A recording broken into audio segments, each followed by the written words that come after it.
Now here we have a traditional meal that's a fajita dinner. Now this is beef fajitas. I have some onions and peppers, our pico de gallo, the guacamole, and of course our tortillas. Some people like to serve this also with some sour cream or some cheese. If you'd like to add things like that, feel free to do so. I thought I would show this in just a little bit more traditional way how we normally have it here. So, beef fajitas, enjoy.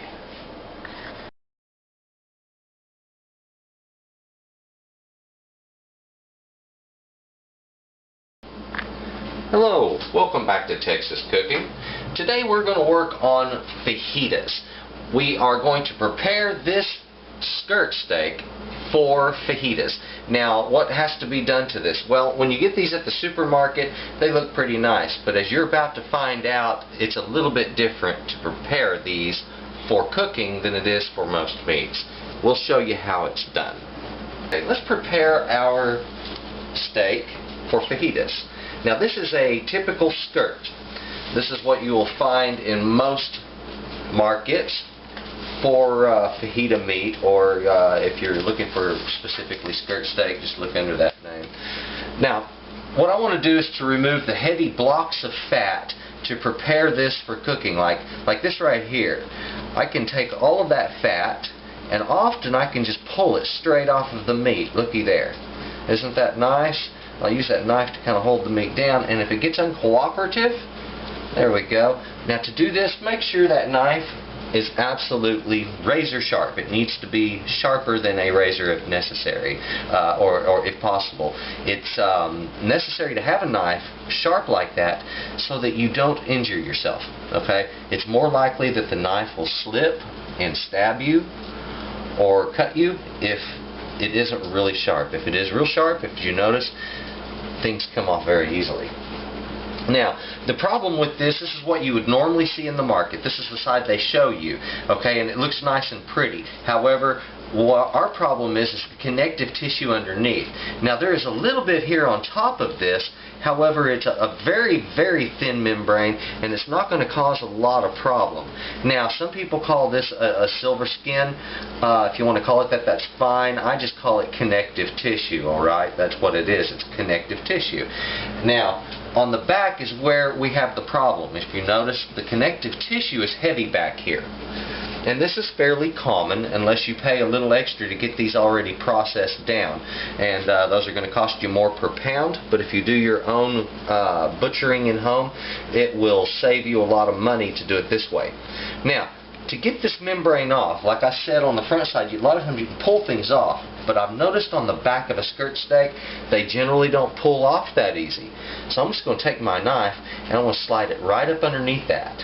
Okay, and turning my knife slightly upward, I'm going to cut right down along the length of that. Alright. Remember, it needs to be very sharp to do this. Look at that. Isn't that nice? Keep traveling down. There we go. Now turn the knife sharp up and cut it off. Alright. Isn't that nice? And see here, I got a little bit of the meat. That's not a major problem. I turn the knife up and come back the opposite direction. Be careful to lift your arm high and not to pull hard on the knife. This is why you need it sharp. If you're having to pull hard, you would be likely to bring it back and cut or stab yourself. Okay? So very gently, right off of the end, there. Now, I'm just going to keep doing that until I get this all removed. Alright?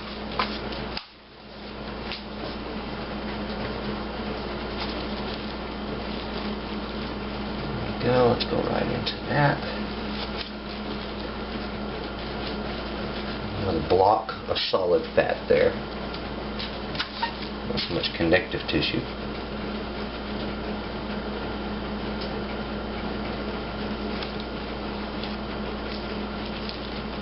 Why is it important to remove this? It is important to remove this because if you don't, when you go to cutting your fajitas and people are trying to bite into them, they're not going to be able to bite through this membrane, and the meat's going to pull out of their tortilla all into their mouth. It will be very unsightly and kind of rude for your guests. Okay, it'll make it much better for you if you just go ahead and remove this. Also, this membrane will block some of the flavor that we're going to add to this later for spices. So I want to get it off of there so I can get the flavor into the meat rather than flavoring some membrane I don't want.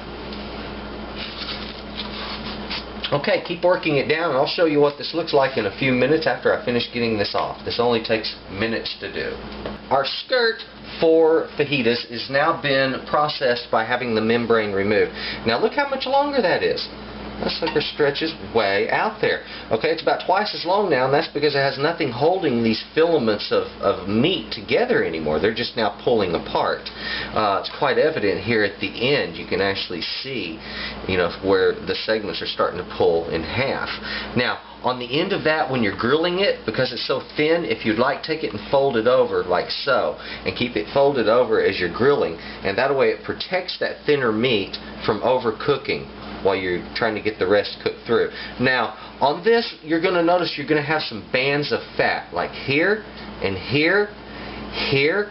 This is common for this cut of meat, okay? If you want to remove that, you can just make a little wedge-shaped cut there, like so, and you can pull out the vast majority of it, but don't try getting all of it out. You need a little bit of it in there for flavor, okay? Some Texans would absolutely flip out that I've cut any of that out of there, saying, oh, I am just doing the wrong thing because I'm removing flavor. And this is true. That is that solid fat that provides flavor. Unfortunately, it also clogs arteries.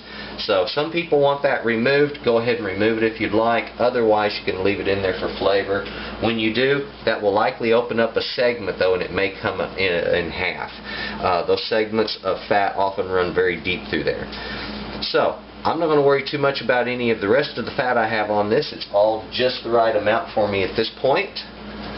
Now, ladies and gentlemen, if you want to know what they have in Texas for fajita meat, it's that cut right there. It's the beef skirt, and it's been processed down this way. Here's you a tip. When you go to cut this after cooking it, do not make cross cuts like this. If you do, when they bite into it, because of the stringy type of meat this is, it will pull out of their tortilla. So go ahead and cut a block of it right here, then turn that block and make your cuts cross the grain this way. And that way, when they bite into it, a segment will come off and the rest of the meat remains in their tortilla, and it will be a much more pleasant eating experience. Now that we have prepared our skirt steak by removing all of the connective tissue and additional fat that we do not want on there, it is time to season it for our fajitas. Now the seasoning that I'm going to put on here, I'm going to apply to both sides and then allow it to marinate for 2 hours. And I'm going to be turning it about every 15 to 20 minutes during that 2-hour period. And that is so I can keep the meat turned and down into the lime juice that is going to be in this pan. That's the reason I'm using a cooking sheet here, a baking sheet. It makes this process really nice and neat and easy. Okay, it's also an easy cleanup afterwards. So I'm going to start with some lime juice. You can use fresh limes for this if you wish. If you do not have fresh limes and you're like myself, you keep a bottle of lime juice around and just use that. That'll work fine. Okay, because you're going to have quite a few limes to completely cover these well. And that's what you want, is plenty of moisture in that meat. Now, once I get the lime juice on there, I have a group of seasonings that I like to use to season fajitas with. These seasonings would be starting with salt, and then chili powder, paprika, cayenne, cumin, sage, and sometimes I like to use black pepper. Sometimes I don't. In this instance, I will not be using the black pepper. Now, other spices that are commonly used for seasoning fajitas that I've seen are also onion powder and garlic powder. There are some various things used. Sage is not commonly used. That's one of the little additions that I like to put in there. It gives it an interesting little hint flavor in the background. It doesn't quite overcome these other flavors, but it seems to combine with them well. So give that a try and see if it works for you. Now, we'll start with our salt next. Let's just apply our salt to this. There we go. Now, that lime juice is quite important, and you won't see that in many recipes. I haven't, at least. I'll tell you what it does, though. That's commonly used in Mexico on fajitas. It does break down the meat real well. It helps to soften it. So some of the rest of the connective tissue in there and the strands of meat that are stringy are going to break down and be much more tender to bite through. Your chili powders. When you go get a chili powder, actually look at the label, because these things can contain a lot of other stuff, including onion powder and garlic powder, all kinds of stuff. I've even seen allspice on the label. Okay, so unless you know exactly what's in that that chili powder, be careful what you're applying to your food. Okay, so read the label. I use a type that comes from a Hispanic market, and it is nothing but ground chilies. They use a variety of chilies in it, and there's no other spices beyond the chili. Okay, so all of these are chilies. The chili powder, of course, is a grouping of chilies. Paprika is a chili. Cayenne is a chili. Cayenne is much hotter. The paprika is a spice that actually originated in Mexico. It is a spice that has been taken overseas to Europe by the Spanish. It was taken to Portugal and Spain originally. So also they, of course, influenced Hispanic cooking, Mexican cooking, with a lot of their spices. And they took things over there that were not common or native to Mexico, like the cumin, and that came from the lower Middle East. Now, cayenne, watch out about using this. Use it very sparingly. Okay, it is very hot, and on a marinade it can soak in well. It will blend off in the background, but still, if you use too much of it, it's going to make these unbearably hot. Your cumin is a very, very strong ground seed. Okay, it has a potent flavor. If you use too much of it, it'll be overwhelming. Okay, so don't kill the meat with too much of that. Alright, we have a beautiful coating developing here. There we are. Right there. Now the sage, gentle with the sage.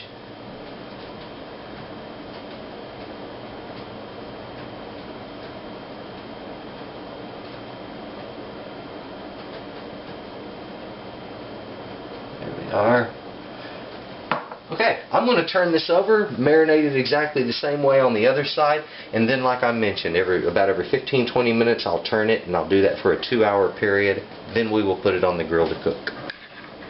Okay, the next thing we're going to do is a pico de gallo to go with our fajitas. The ingredients that I'm going to use for this pico de gallo will be some green onions that you see here in the front, these jalapenos, some plum tomatoes, a bit of cilantro, some lime juice, and salt. Now, this is a common combination that you will find at most restaurants in Texas. If you go into a Mexican food restaurant and you get pico de gallo, it's likely you'll have these ingredients in it. Sometimes you will see some avocado or a couple of other interesting items, but for the most part it is just this combination of ingredients. And it's also getting the right balance of ingredients. Too much cilantro and it just throws it off. Too much of any of these items and it doesn't come out right. So let's get the balance right and get these cut up right, and I'll show you how to do that and make the best pico that you can make for your guests. Now let's make our pico de gallo. I'm going to get busy cutting up all of this stuff, but I'm going to need a bowl to put everything in. Now, what I'm going to use is a good stainless bowl, large enough for me to get both hands in to mix what I put inside of this. Alright, now you could mix it with a spoon if you want, but frankly, some things just work better by hand. Now, whenever you're handling peppers that are hot like this, do yourself a favor and put on some gloves, okay? Go ahead and get some gloves on. So when you're handling this and you're finished, you can take these gloves off and you don't have hot capsaicin on your hands. Because trust me, hours later you can rub the corner of your eye and suddenly your face is burning, all because you still had capsaicin on your hands from when you were cooking. Alright? Now, these little guys right here, we're going to get into in just a moment. What I want to start with are these onions. Let's get those out of our way. Fold back a bit. Now, first thing I want to do on these onions is to remove that little tip right there where our roots are. Just don't necessarily need that in this pico de gallo, and I don't think it would enhance the appearance of it, not in the least. Let's get that out of the way. There we go. Let's line those. Now, just take our knife very gently. Make some cross cuts. And I want to make these rather thin on the white portion, okay? Because that white portion's got a pretty strong side to it. If those are too thick, also they'll be too large of a chunk.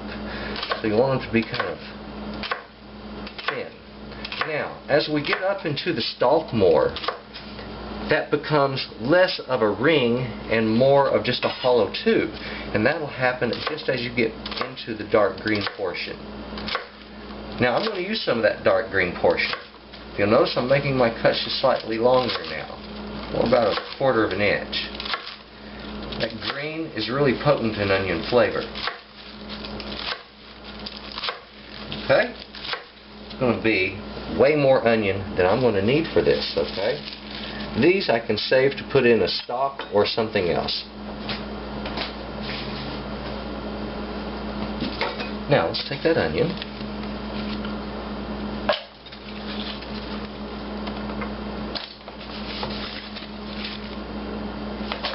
Go. And a little bit of this I'm going to put in a bowl on the side because I'm going to use it later in a different recipe.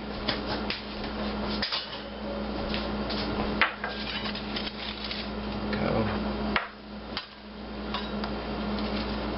Now another nice thing about wearing these blue gloves, it makes cleanup real easy. When it's time to finish up your recipe and you need to clean your hands, all you do is pull the gloves off and you're immediately right on to the next recipe. So, let's take these jalapenos and work them now. If you notice, I switched knives. And I did that because I'm going to need a knife to get down inside of there to remove that little stem. It'll be easier once I half it. Go. There you are.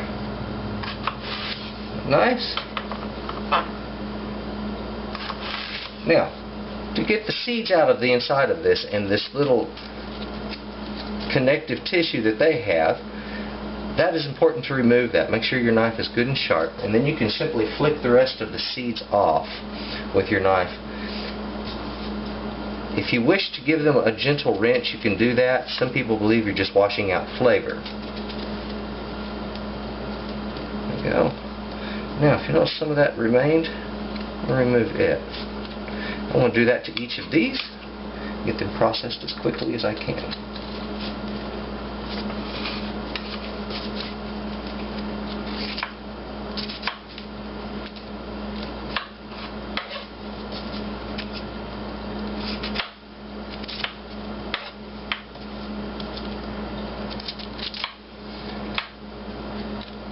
Now, the seeds and this inside tissue here contain the majority of the heat in this little pepper. Okay? So, if you remove that, you're removing a lot of that heat. You can leave it in if you want. I don't think it looks very pretty in a pico de gallo, though. I think the seeds are very unsightly. Now, press that off the cutting board.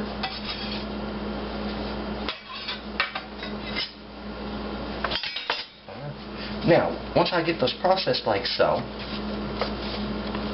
switch back to my other knife. I want to cut these lengthwise. So what I'm going to do is push it down, like so, and just make cuts.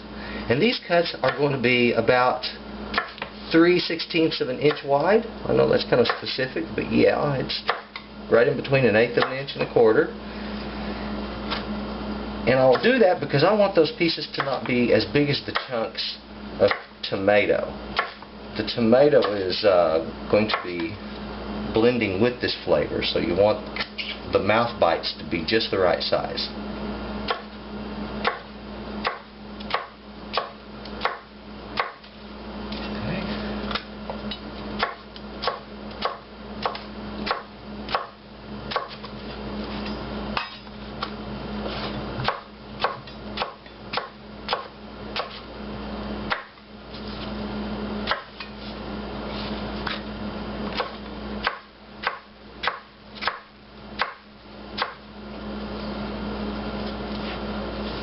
There we go.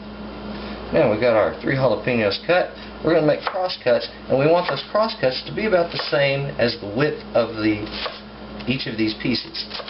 And what that's going to give me is just a nice square little cut. and it looks really good. One thing's for sure, your pico de gallo will show off your culinary skills real quick. Whether you can cut even and straight, your guest will see that right off. Okay, there.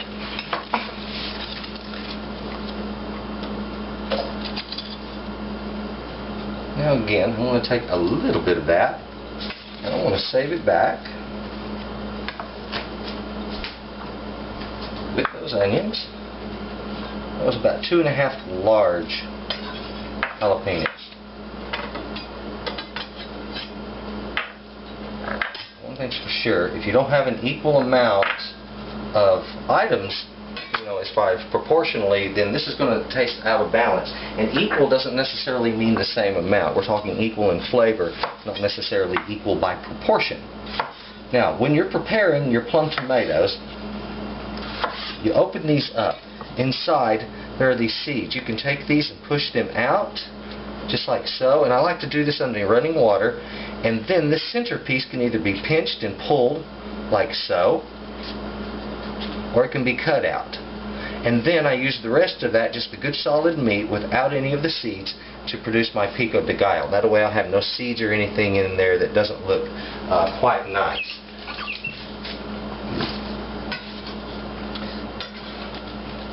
So to make this a little cleaner and faster, I'm doing the rest of these underwater.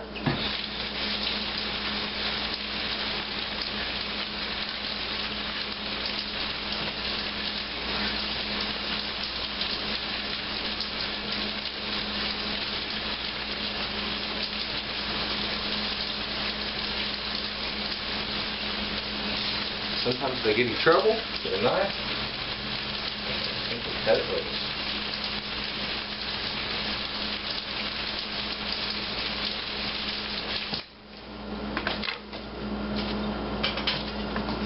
Same thing on our tomatoes. These are going to be about 1/4 inch cuts, just slightly wider, because we want that tomato to be just a nice showy red piece right in the middle of it.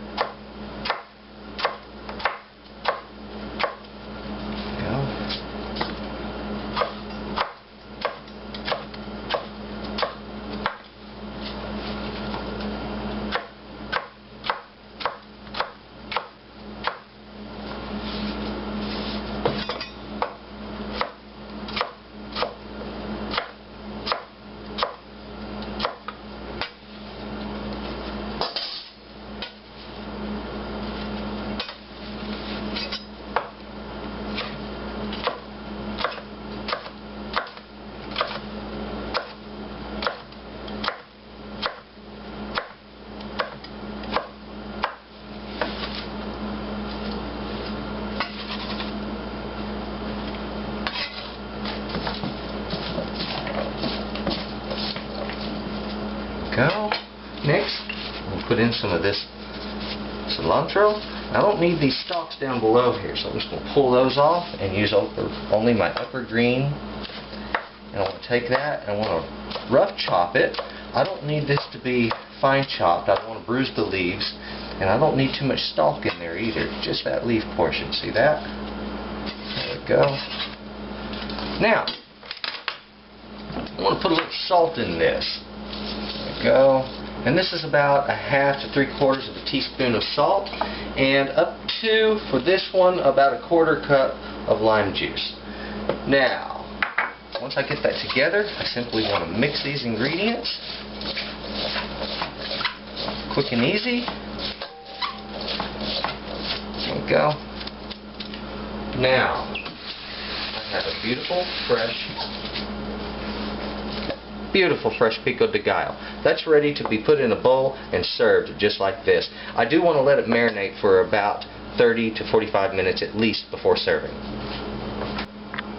Now let's move on to our next ingredient that we're going to be adding to our fajita dinner, and this is going to be guacamole. Now the first thing I want to talk about is what we're going to be using to combine all of these ingredients. The items that you're going to need are going to be 1 large knife to cut these in half, a fork, a spoon, and a paring knife. Okay, you'll need a cutting board. Now when you're choosing your avocados, You want to choose an avocado that's not mushy. You don't want it to feel like a soft peach, but you want it to feel like a banana that's turned yellow. Okay, not one that's getting black spotted, just one that's firm. Okay, and that's what this is. It dents easily. I can push my thumb into it, but it's still firm enough that it doesn't feel mushy. Okay, that's exactly perfect. Now, what I have to do in order to get the avocado out of this, it's real important that it be exactly that texture. The other ingredients I'm using are an onion and some lime juice, salt, and Tabasco. Now, let's get started. First off, with these avocados, if they have a stem on them, just push it off like you saw me do a moment ago, and then take these and we're going to cut them lengthwise. Okay? There's a large pit right in the middle of it. Don't be bothered by that.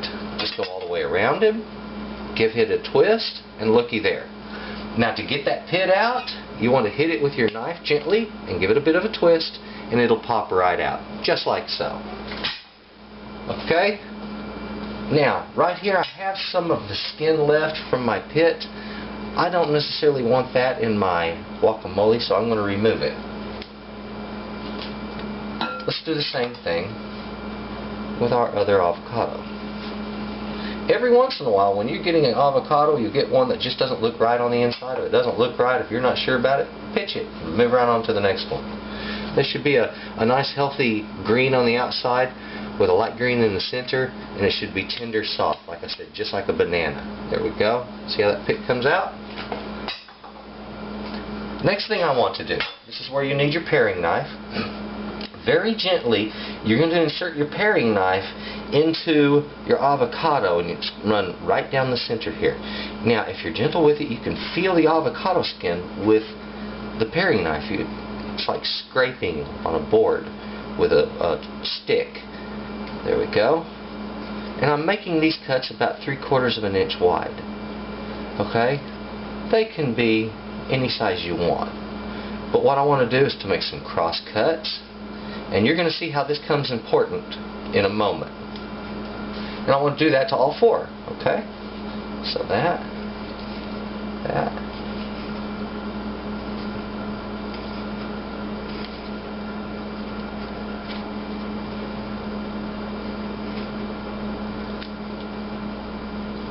This one's a little more firm.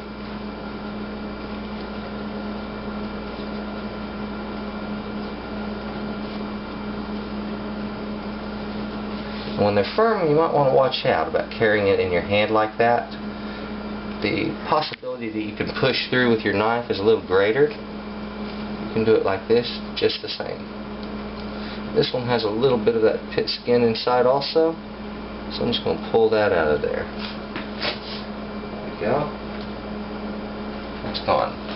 Next, to remove the avocado from the skin, let's take our spoon and we're going to insert it right on the edge here and just run it right underneath that.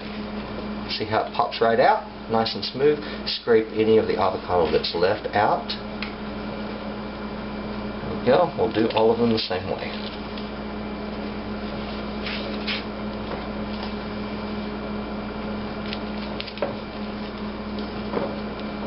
Okay. And the last one, just like so. See how simple that is. Okay? You can see where I cut through that a little bit. The thicker one that was slicing on the board. That's the reason I put it on the board. The firmer avocado made it difficult to slice, and I didn't want to go through and hit my hand. Sometimes you have to be smart about your cutting. Next, let's put a little bit of salt on this. Just like so. A bit of lime juice. Doesn't take a lot. I'm going to start with about a teaspoon. There we go. A few dashes of Tabasco. 3. There we go. Those are 3 good-sized dashes. Now, the last ingredient I have here is going to be a simple onion. And what I want to do is to make some very thin slices with this onion. I don't want a lot of onion in this dish. I want very little onion in there, in fact. It just needs to be a light hint. Nobody should ever get a good chunk of it. So these slices I'm making about a 1/16 of an inch thick. They're very, very thin. And I'm only going to do just a couple of them. Now, I need about a tablespoon to 2 tablespoons of fine minced onion. Let me remove that skin, the outer ring there. There we go. That'll be more than enough. Got that. Yep.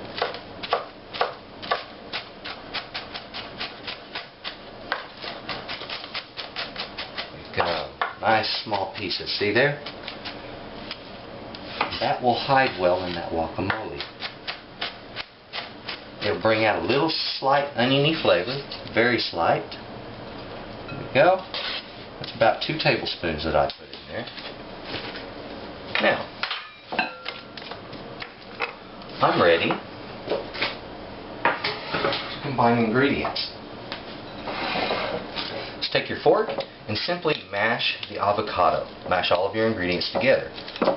Some people like to put tomatoes in this. If you wish to do that, feel free to do that. Some people like to put cilantro in it.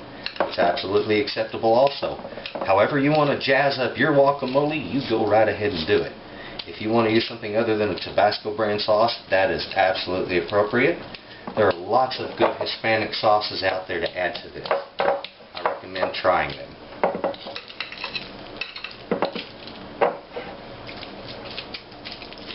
There we go. Guacamole. It's just that simple. Now, you can process this down until it's really fine and pulpy, or you can just leave it kind of lumpy. Either way is good, and both ways are acceptable. Now, for our fajitas, we want to prepare a couple of extra items. Generally, fajitas are served with some sort of fried pepper and onions. Now, I'm got some onions set aside just for that, but my peppers, they are not quite prepared yet. If you'll notice, they still have their skin on them. Now, to remove the skin on a pepper, it's not a hard thing to do, but it takes extreme heat to do this easily. If you have a torch in your kitchen for cooking, that's one of the best ways. Use that torch, and the open flame of it will blister the skin, and it will be easy to remove. In this case, I'm going to use the flame on my stove, and I'm just going to set these right into the flame. There's going to be some crackling noise as the skin starts to blister. You can even allow it to turn black and char somewhat. That charring gives it a slightly smoky flavor, and it will add to the characteristics of this dish.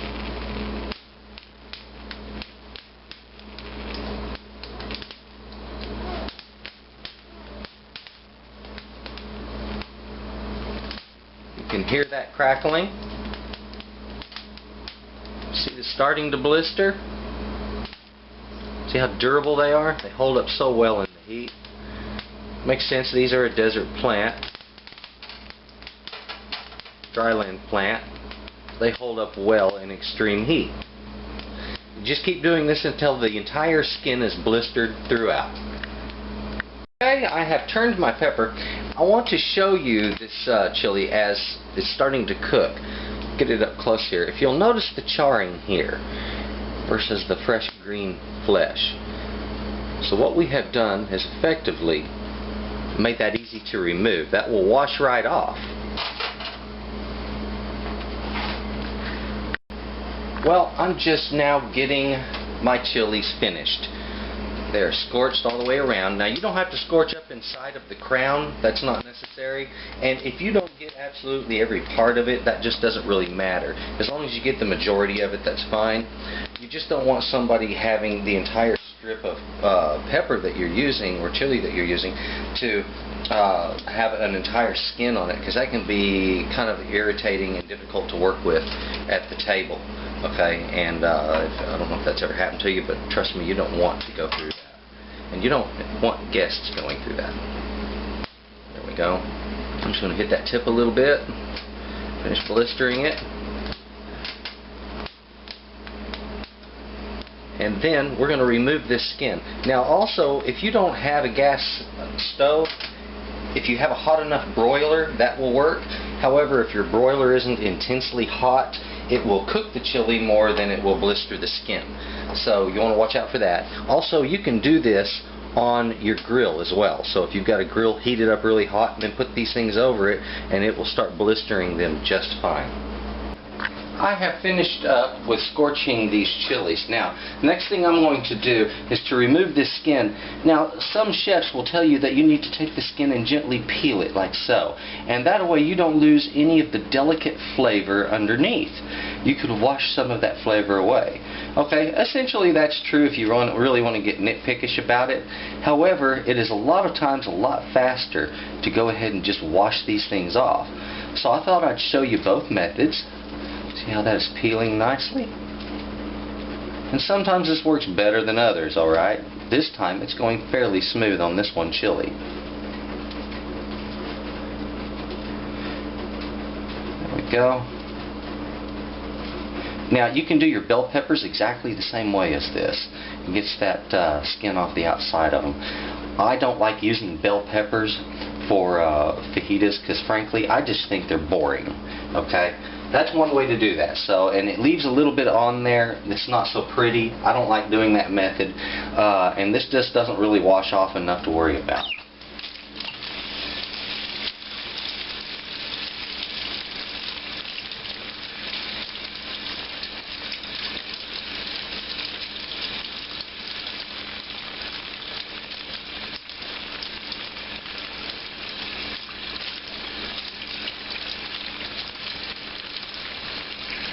Okay, now you can see there is a bit of a difference there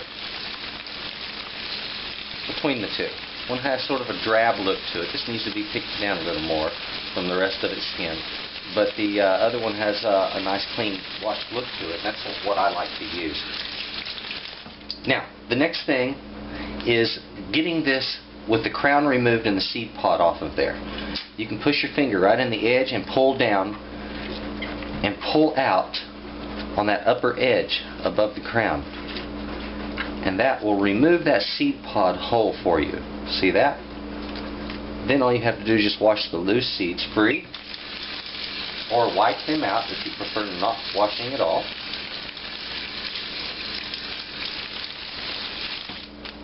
There, I have this processed and ready to slice into long cuts for my fajitas.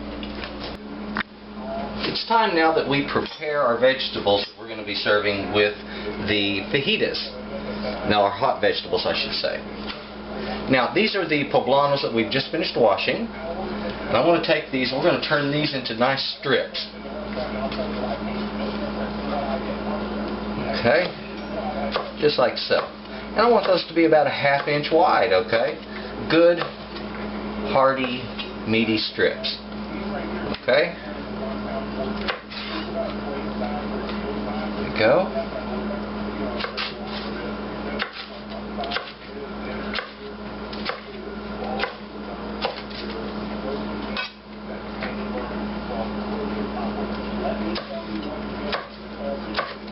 Now I like to use these because, like I mentioned before, I just prefer the flavor on the poblano a lot better. I think once you try them with your fajitas, you'll agree with me that is a really good flavor. Now I need something to put these in before I cook them, and I'm going to be cooking these up with my onion in the same skillet. It's just going to be a skillet with hot oil. The onion I want nice thick slices also. On these you can leave as full rings, and you drop the full rings at the bottom of the pan. Those full rings can then be fried at high temperature to caramelize them. Now, I'm only doing a couple here. You can do as many onions as you want. I don't generally eat much onion with mine. These are being prepared for someone else. There we go. They're ready to fry. We have our peppers, 4 chilies, and onion. I'm getting ready to put my fajita meat down on the grill now. This has been marinating for about 2 hours. I have been turning it every 2 hours, or about every 15 to 20 minutes during that 2-hour period. And that way it's been marinated well all the way around. Now, Any of this that gets rubbed off of here isn't going to really make much of a difference because the flavors are already worked down into the meat, okay? So don't worry about any seasonings on the surface. Most of those will get knocked down during the cooking process. Now when I cook this, I'm going to do this on a grill, and I want a wood flavor to it. So I'm going to take some wood chips, some nice thick wood chips just like this. I like these because they burn longer. And I can't find these in the store, so I take the wood chunks and a hammer and a chisel, and I just knock them down to the size I want. So I take these wood chips and I'm going to put them on a pan underneath the top grate of my grill, and that way it's right on top of the fire, and that fire will heat this up and start it smoking. When that smoking begins, I put the meat on the grill. At that time, and that usually takes about 20 minutes for both the grill to heat up and for these to begin smoking, the grill is hot enough to leave good sear marks on my meat and to give it a good cook. Okay, and then this will be producing a lot of smoke because I'll use about 6 to 8 of these while I'm smoking on a flat pan. Now, I wish I could show you the cooking and process. Unfortunately, I have a rainstorm going on, and so we can't get our camera out there to actually film the cooking on the grill. But if it slows down a little bit, we'll give you a little bit of a visual on that. I wanted to explain well how we do this, so, since we didn't have the opportunity to give you that shot.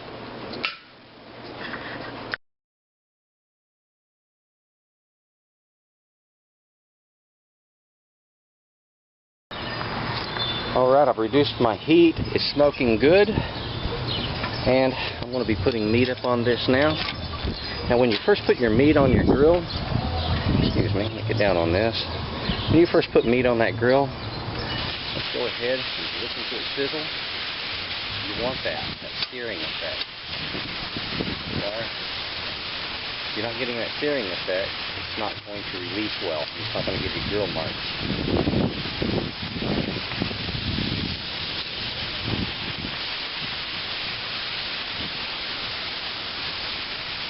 From the bad handling of the camera. I have no cameraman today.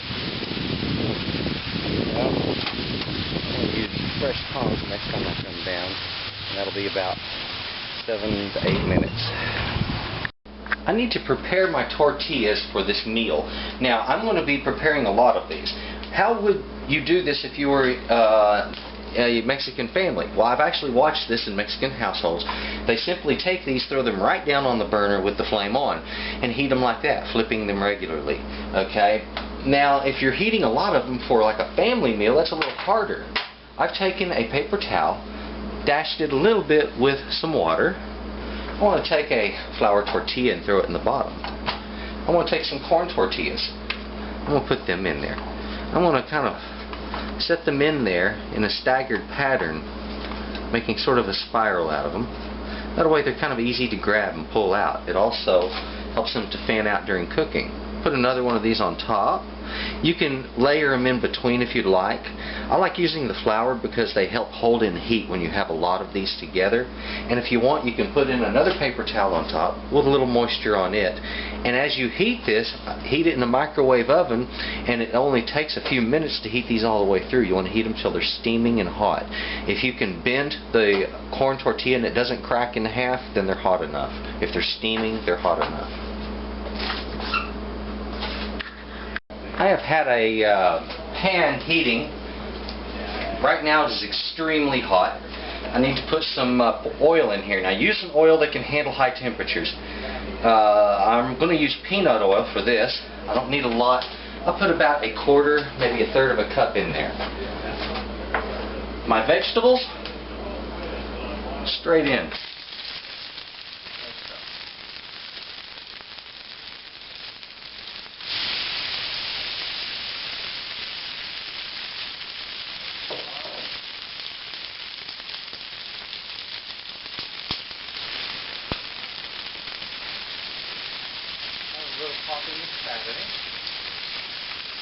Part of this is going to calm down here just a little bit.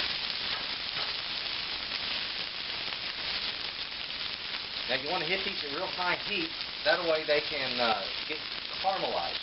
We're looking for a little bit of black material to appear both on these onions and on the peppers, and we want it to appear as quickly as possible so we can keep the vegetables as firm as possible but still get good flavor out of them.